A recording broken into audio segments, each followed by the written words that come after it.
Welcome to the Career Refresh Podcast. I'm your host, Jill Griffin.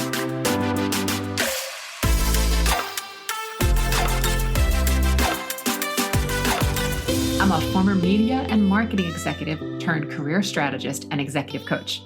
I spent my career working my way up and through the ranks of global organizations and startups, and today I show others how to do the same.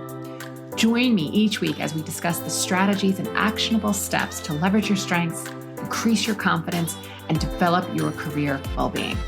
Ready? Let's do it.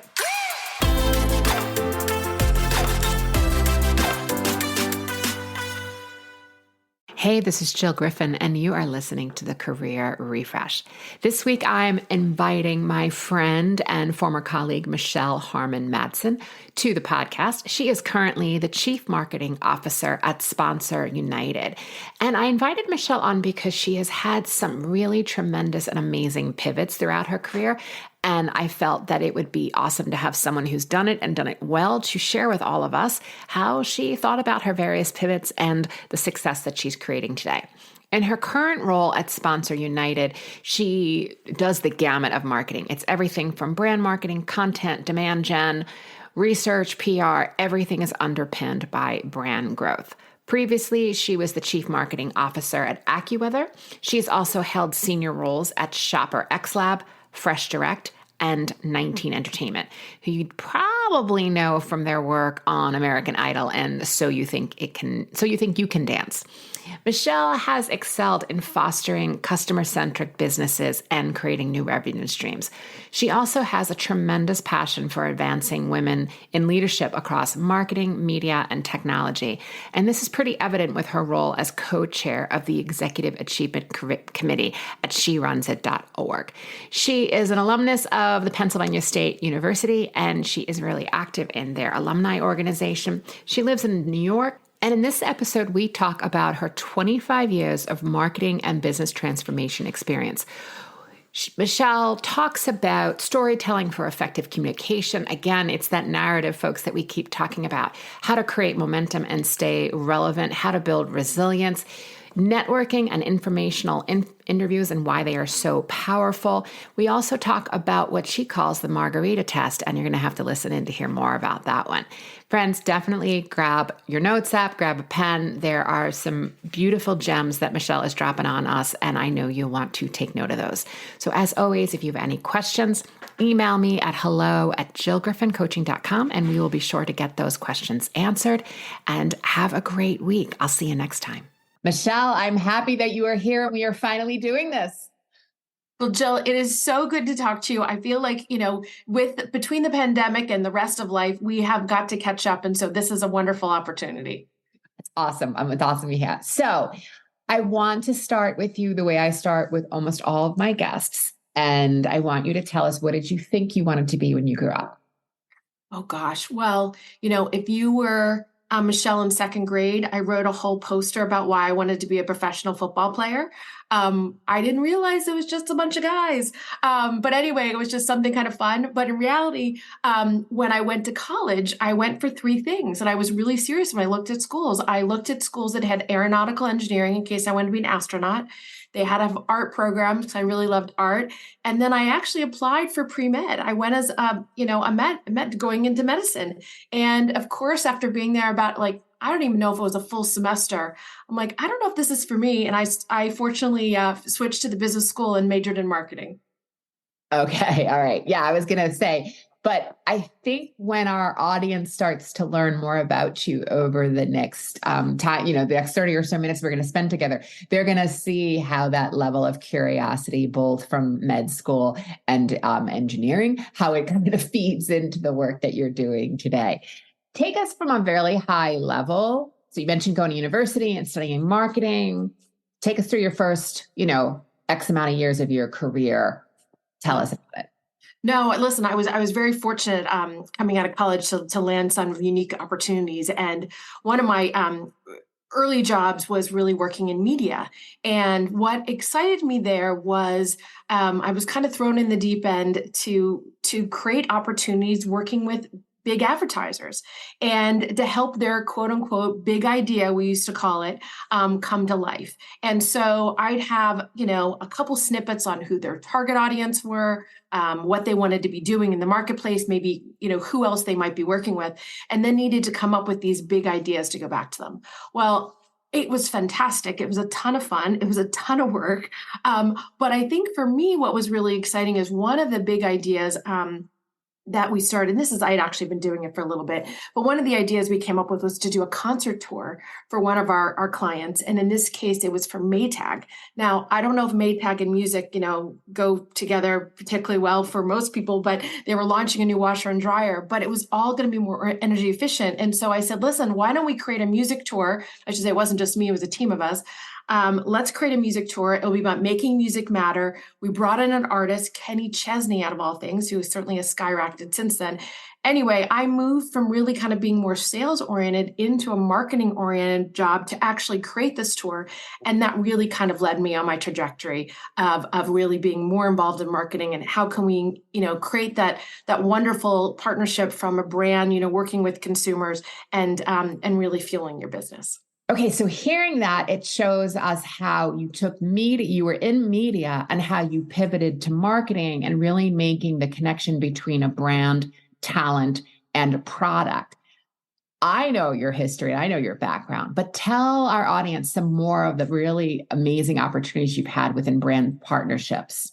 Yeah. And that really, it kind of was one of those things in the back of my head that just kind of was like, oh, this is exciting to me. I love doing the work. And so I had some really neat opportunities that came forth from that. So one of the next ones was to head up corporate marketing for Rodale. And so it was kind of doing that, but I was leading kind of a corporate team. So we worked with advertisers like, Jeep and Nissan and Kraft and, big names to kind of come up with programs. And we led that team across digital and marketing for several years. And then I got a really interesting phone call from a woman who I'd happened to meet along the way who said, do you want to come work with me at 19 Entertainment? And most of you may not know that corporate name, but you'll know American Idol and So You Think You Can Dance. And what was fabulous there is I actually got to come on board and really help revitalize their sponsorships with all their major advertisers. And it was really about thinking about them from a broader lens. Like, could we take the big on-air sponsors and make them, come to the tour? Could we do more things with talent? Could we think creatively about how we are engaging the fans? And was there for quite a few seasons. And it was terrific. I mean, I will tell you, it's one of those jobs where I was in New York, based in New York. We had a big team in the UK and of course, LA, where things were being filmed. So I will tell you, I worked my tush off. But it was really an interesting time to be able to say, how can we create these unique opportunities where it's more than a sponsorship, but really create opportunities to engage fans and then bring in our brand partners to make it be better. After that, I shifted. I got a call on the agency side of the business where Jill, you and I got to collaborate, and that was to work with Procter & Gamble and then Microsoft, really more in the content space.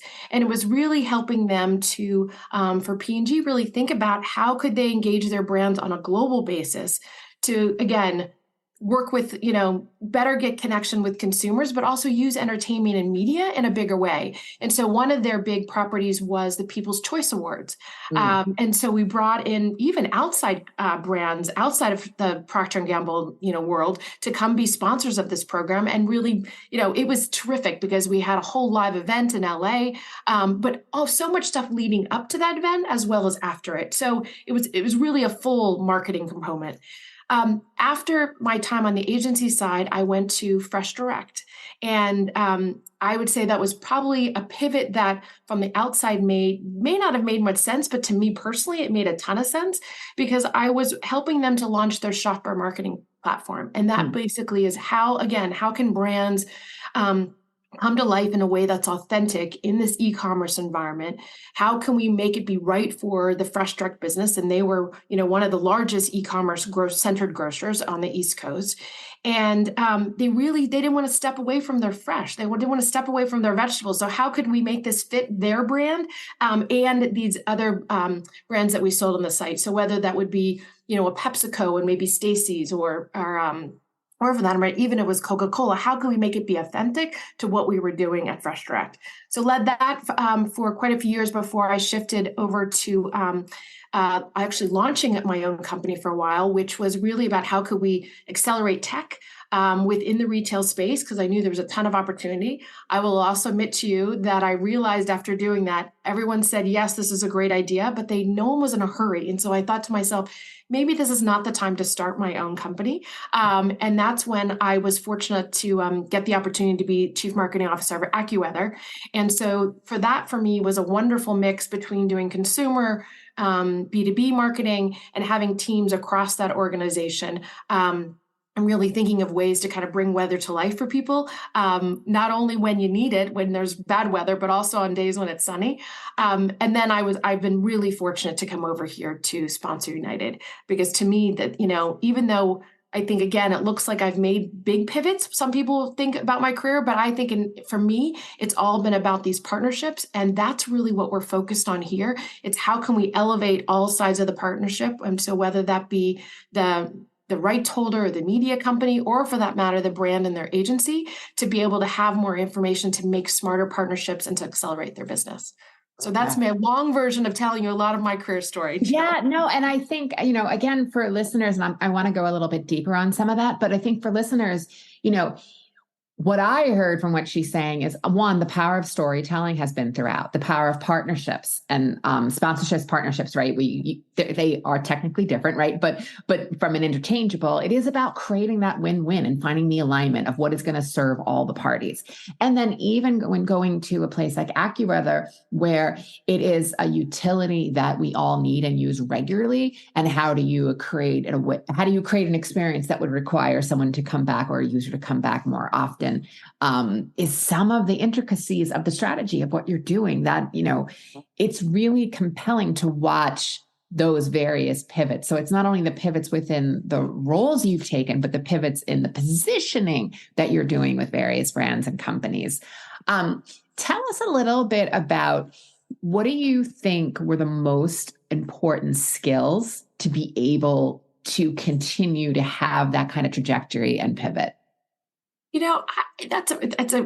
think depending on the time when you're in it, I don't know if you realize it, but I would say there's certainly a resilience that I think that's really important.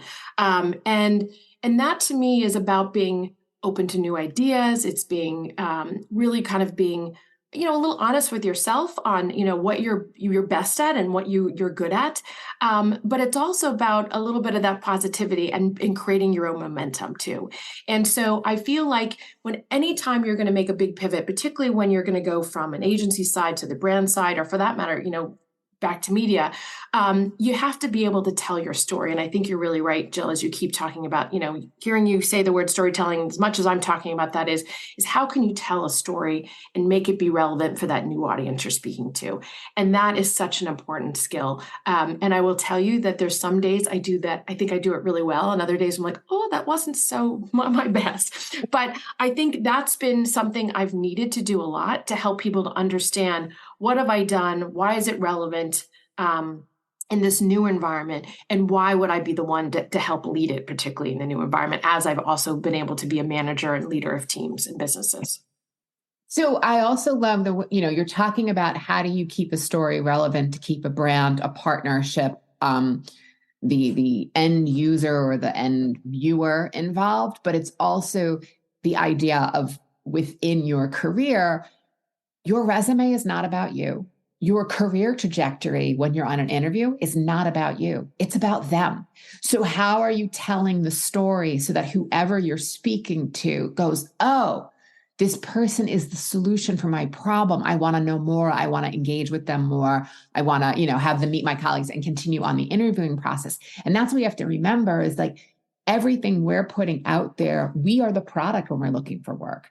And we have to remember that we have to have the story to whoever's receiving the product to make it useful and relevant to them. So it works for brands that we purchase, and it works for people that are looking for their next opportunity. Yeah, I think you make an absolute excellent point. I mean, I know people who are so good at what they do, but also are very good at a very narrow window, and so that's like the vernacular they use. That's how they describe everything. They would use very specific terms for their industry, and which is fabulous when you're in that role. But if you want to switch to something else, it's really about what words make can your mother understand what you're doing there, or what and so how can you apply it to another industry? And sometimes you have to go take a look and, ask, I love doing or recommending, I should say, informational interviews, because if you can do an informational interview where there's not a pressure of you're really applying for a first job, or you're not interviewing for the job that you absolutely want, you can learn some of that vernacular, learn some of the language to really integrate into your own story. So this way you're telling the story that makes the most sense for that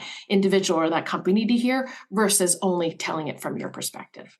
I love it. And in addition to that, I would pile on and say, take your resume and run it through any of the AI filters. Go open a search browser and see how else the words and phrases you're putting in, how else they might be described. Because whether it's for your resume, your LinkedIn profile, or actual human speak conversation, you have to have a broader way of saying it, to your point, that my grandmother understands as much as someone who's new to the marketplace can understand. We have to keep it simple. And then when they bite, sure, go deeper, show your brilliance, show your expertise and your industry knowledge. But in order to get them to bite, you have to be able to tell a story that's broad enough that someone doesn't have to say, I'm sorry, I don't know what you're talking about, because they're not going to say that to you.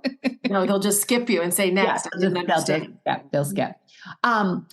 What obstacles or challenges did you find along the way, right? So while your various roles were similar and there's clearly a thread, there's also a pivot from going from the media company side to a brand side to a tech side, like when you were starting your own business, or even while you worked at Fresh Direct, you're still starting up a whole new tech stack for them, right? Making sure that they have partnerships within their e-commerce. What would you say were some of the challenges or obstacles you encountered, and then how did you overcome them? Oh, there's a lot. I will tell you, I'm a positive person. So I tend not to focus on them. However, you do learn a lot from them. So I would say, listen, the same idea of pivoting and using the right language and storytelling is so relevant in the job. And that became really apparent. I can tell you a story particularly at Fresh Direct, where when we knew we had to come over some issues with customer service, we needed to make some changes, but everyone had a different point of view on how this was going to get done.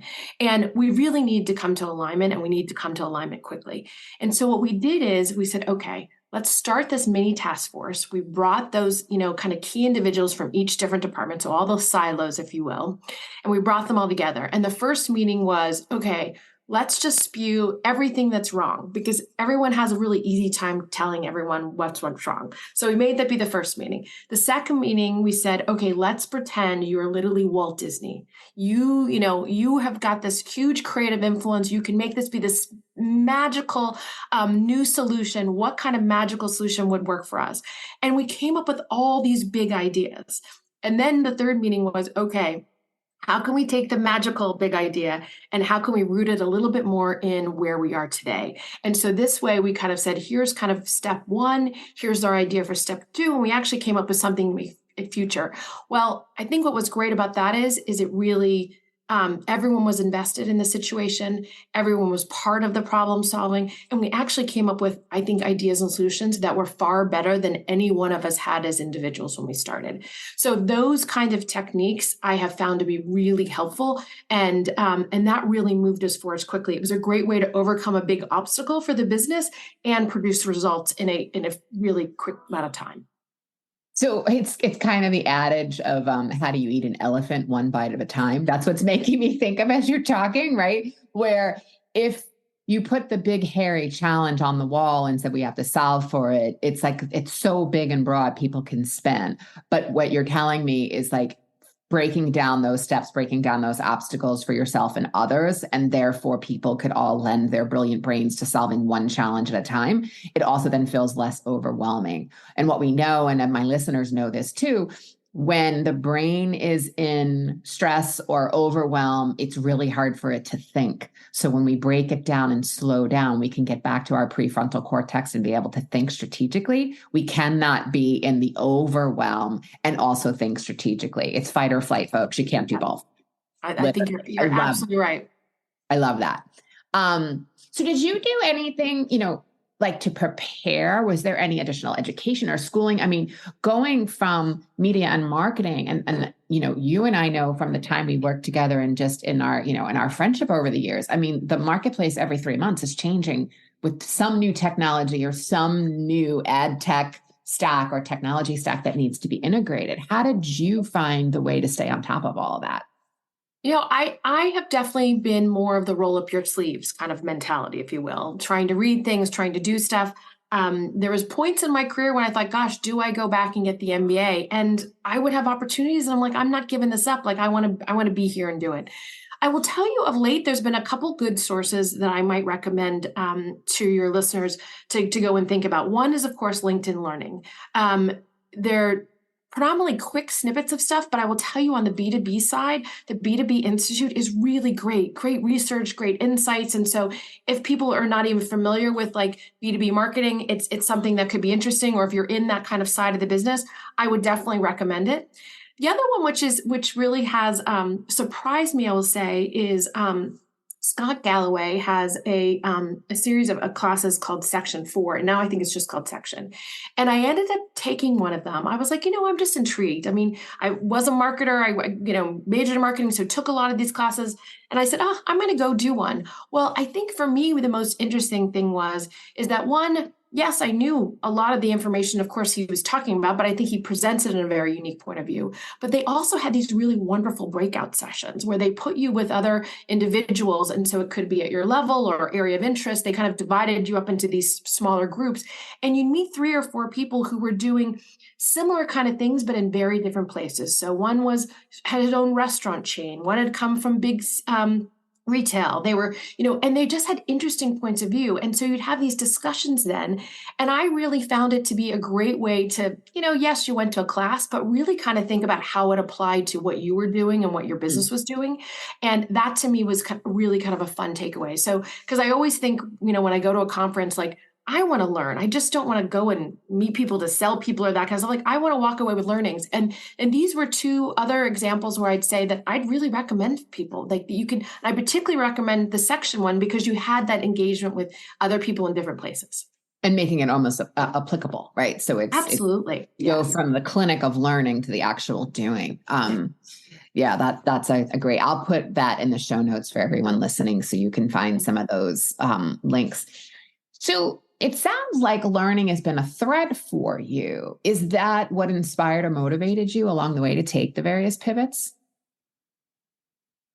No, I think the motivation was at times, like sometimes I knew I'd gotten in places where there just wasn't something else that I wanted to do there. Like I knew I had kind of, for what I could see in the future for me there, I just didn't see the great next step for me as the next opportunity. So I think there was some of that. I also knew, gosh, I was at least savvy enough to know some of the things I was best at to say, I want to do more of this. And I will give your listeners one other exercise, which I'd highly recommend. It's called the 7 Stories. And it was actually created back in the 20s, I believe. You'd have to kind of look it up. It was a group, and I think it was called like the 5 o'clock club. But go look for it. But what it basically you do is you list down the 25 stories, if you will, that you're most proud of, like things that you've done in your career, your college, high school, pick elementary school if you'd like, 25 things you're proud of. And what you'll find very quickly is the first 10 or so, you're going to write down right away. And then you're going to be like, I haven't done anything else. And we're going to say, and that's the point where you have to push yourself, really think, what have I done that I've enjoyed? What have I done that just makes you smile? And literally, I will tell you, like one of those things for me was a bulletin board I created in the 6th grade. I can still visualize this silly bulletin board that I created, but I was so proud of the work and the creativity that went into it. And so you have to write down the why, like, why does this make you excited? So when you go back and look at all these 25 stories, as a matter of fact, even do more than that if you can, pick the 7 that really resonate the most with you, because that really helps to remind you of not only what you're good at, but what makes you happy. Ah, And so, because if you can find that touch points of when they come together, like those are the jobs you want to have. Those are the ones you're excited to wake up in the morning. And when I've taken the jobs that were the shiny disco balls that looked sexy on paper, and I got there and I was like, oh my gosh, this isn't anything that I enjoy doing. Those are the ones where I knew I needed to make a pivot.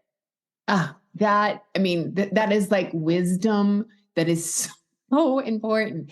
Um, Knowing career stories and career narrative, and in your case, the 7 stories, it was more than that. We'll dig up that link and put it in the show notes. But just the idea that there was something around the action of that bulletin board, probably around creativity and inspiration as you were in the 6th grade, that was a thread of knowing that that was a why for you. And yeah, I love that as a way for an internal navigation, like your own internal GPS of knowing those stories and then being able to tell them well to others. Brilliant, brilliant. I love it. And one thing I'll add Oh there yeah, too, go ahead. Jill, what I realized is why it was important. Because, like, listen, I've had some jobs that are sexier than others, right? And I've worked in media and entertainment. I've worked with big name, shows, and now in sports and media and entertainment too. But a lot of people say, "Oh, I want to work in sports. I want to work in entertainment or music." And I'm always like, "Well, what do you want to do?" Because that's the difference. Because sometimes you can work for a wire hanger company, but if you're doing the right kind of stuff, like that's super cool, and you can drive a lot of business.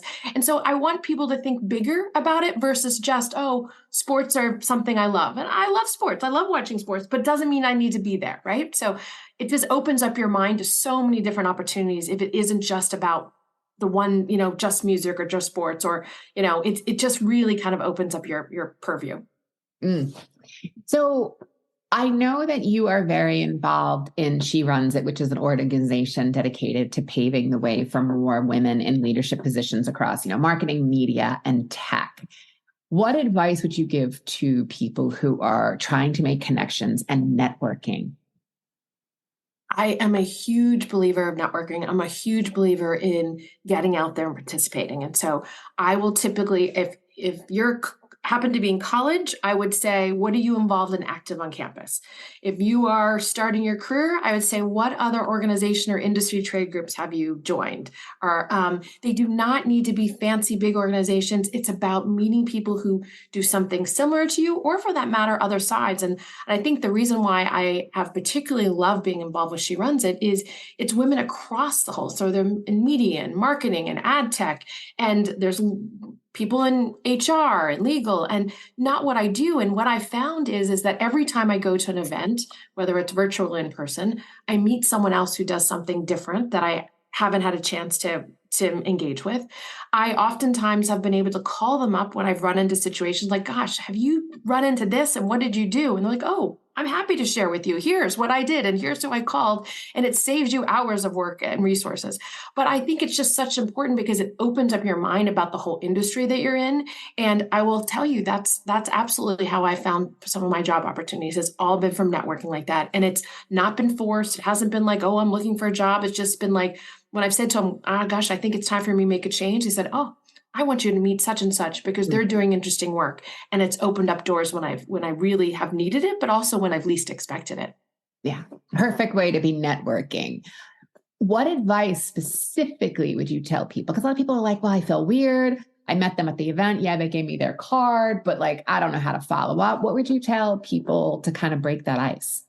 Well, that I might go back to the idea of informational interviews. And the reason being is the whole idea of why you want to reconnect with someone is, hey, can you help me understand how did you get started in your role? What are you doing on a day-to-day basis? What does your team focus on? You're basically learning about them, learning about their career path, learning about their company. And it's not about just saying, gosh, I want to meet with you to focus on a job. And so you're almost giving the meeting another purpose or a broader purpose that makes it much easier to reach out, because most people are happy to share how they've gotten here. What do they look for in new hires? What's of interest?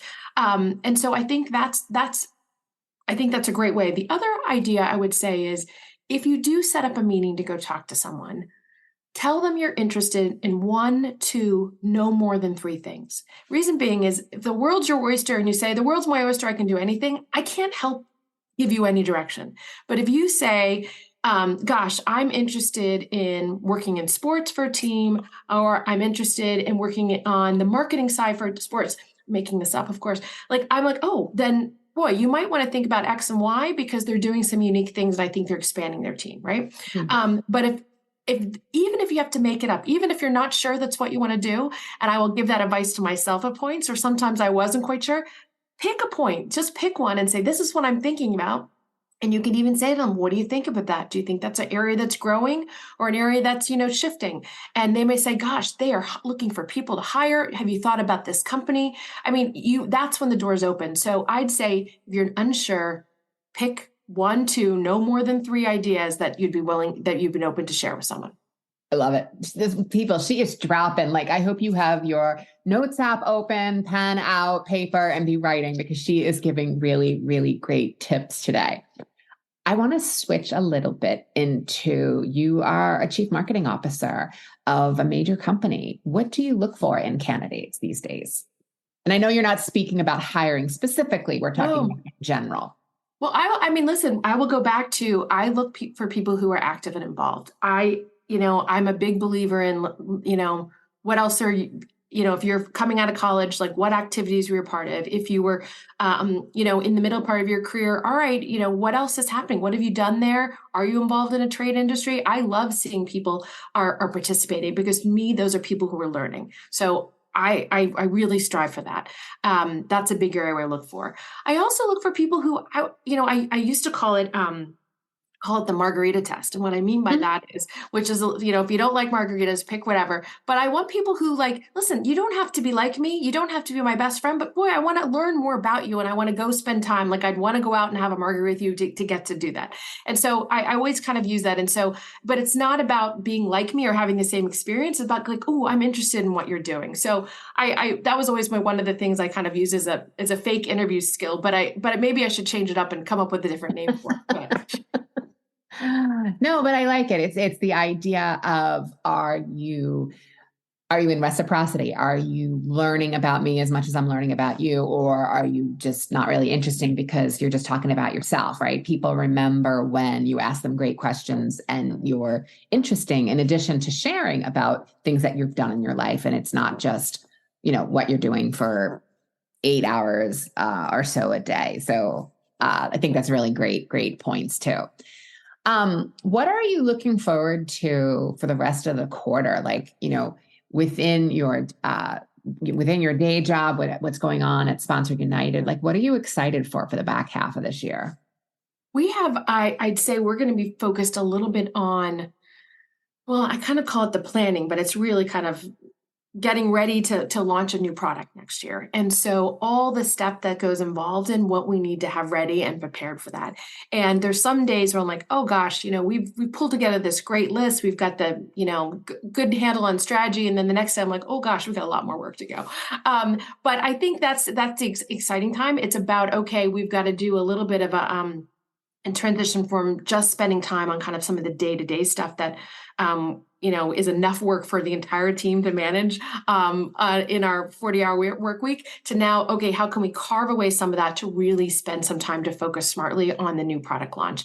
And that's everything from messaging and content to building out media plans to, just good old creativity to how can we use not a lot of resources to make something sexy happen. So it's the exciting part, but it's also the tough part where, we're really having to kind of push ourselves to come up with new ideas and new ways to do things so we can be smarter about it. Yeah. Yeah. Any books or podcasts you're listening to that would be helpful for our listeners? Yeah, well, I must admit, I am a big fan of the CMO podcast by Jim Stengel. So that is one I listen to. And then I will have team members just send me things that, whether it be, oh, did you listen to how I built this? Or, or our CEO will come give me one. And there's a couple of the, oh goodness, I'm going to forget his name, Adam, who's at University of Pennsylvania. Adam Grant. Thank you very much. His name escaped me. I do really like listening to some of his things, because you could say they're not about specifically marketing, but yet they're specifically about everything and people. And so I think his stuff is really great. I'm constantly looking for new ones. It's funny. I just went to a conference and I wrote down some new books and I was trying to remember what the name of them was. And so I will try to send them over to you if I can find it. Okay, and we'll drop them into the show notes. That's great. Michelle, this was really great. I love the speed round of just dropping wisdom on everyone and letting people see that career pivots are exciting and challenging, and yet at the same time, really touching in with yourself and like, what is that internal story or that internal why to know what you're choosing next. So I think all of that is really helpful for people who are looking at, what's next for them in their career. So thank you for that. You're very welcome. Well, I'll give you one more tiny piece, Jill, that I just thought of, is when you go and have a meeting with someone and you realize that your story and how you pivoted didn't come across as well as you might have. Instead of being very negative on yourself, like, oh, I didn't do it well, use it as a learning. You know what I mean? We can't all do it great the first time. So I would say practice as much as you can before you go. But if it didn't go so well, find someone to maybe bounce it off with, or even tape yourself on Zoom to try some things in the future to keep learning, because it's most likely your first time you try it out, it's not going to go 100% the way you'd expect it. So good. So good. Thank you so much, Michelle. Thanks, Jill. Great to see you.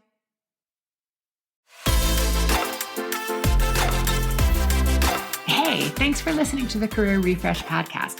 If you're enjoying this and you want more information, go to my website, jillgriffincoaching.com. There you can find information on how to work with me one-on-one, or my group programs, or even bring me into your workplace. I'll put the link to my website in the show notes. But hey, listen, before you go, do me a favor, rate and review this podcast, because it definitely helps me get the word out to people everywhere so that they can also thrive in the workplace. All right, friends, I appreciate you. I'll see you soon.